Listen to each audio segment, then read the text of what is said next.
2024 সালের 5 আগস্ট ছাত্র জনতার আন্দোলনের মুখে আওয়ামী লীগ সরকারের পতনের পর দলটির শীর্ষ পর্যায়ের অনেক নেতা দেশ ছাড়লেও সাধারণ নেতাকর্মীদের একটি অংশ রয়ে গেছেন দেশেই।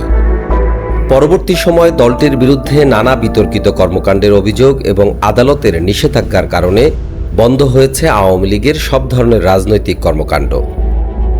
তবে নিষেধাজ্ঞার মধ্যেও গত 2 বছর 15ই আগস্টকে কেন্দ্র করে দলটির কিছু নেতাকর্মী রাজধানীর ধানমন্ডি 32 নম্বর সহ বিভিন্ন এলাকায় জড়ো হয়ে বিশৃঙ্খলা সৃষ্টির চেষ্টা করেছেন। আইনশৃঙ্খলা বাহিনীর কঠোর অবস্থানের কারণে তাদের সেই প্রচেষ্টা সফল হয়নি। এবারও 15ই আগস্ট সামনে রেখে রাজধানী ঢাকাসহ দেশের বিভিন্ন স্থানে আওয়ামী লীগের নেতাকর্মীরা গোপনে সংগঠিত হওয়ার চেষ্টা করছেন, এমন তথ্যের ভিত্তিতে সতর্ক রয়েছে আইনশৃঙ্খলা বাহিনী।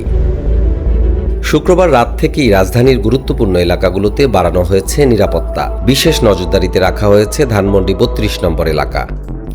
শনিবার সকাল থেকেই ধানমন্ডি 32 ঘিরে পুলিশের উপস্থিতি ছিল চোখে পড়ার মতো।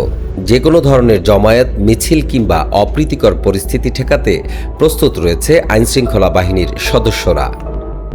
এদিন সকালে শঙ্কর আলী হোসেন গার্লস স্কুলের ইংরেজি শিক্ষক অর্ণব দাস ধানমন্ডি 32-এ ফুল নিয়ে এলে তাকে আটক করে পুলিশ। আইনশৃঙ্খলা রক্ষাকারী বাহিনীর পক্ষ থেকে জননিরাপত্তা বিঘ্নিত হয় এমন কোনো পরিস্থিতি তৈরি করতে দেয়া হবে না বলেও জানানো হয়েছে।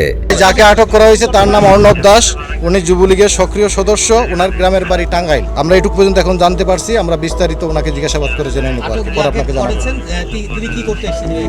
উনি যুবলীগের সক্রিয় সদস্য হিসেবে এখানে ফুল দিতে আসছেন। নিষিদ্ধ ঘোষিত সংগঠনের সক্রিয় সদস্য হিসেবে আসছেন। না, আমাদের না, আমরা নিরাপত্তার খাতিরে এখানে নিরাপত্তা আইন শৃঙ্খলা ডিউটিতে নিয়োজিত আছি। আমাদের দেশে সবকিছুই স্বাভাবিক প্রক্রিয়া আছে, কোনো সমস্যা নেই।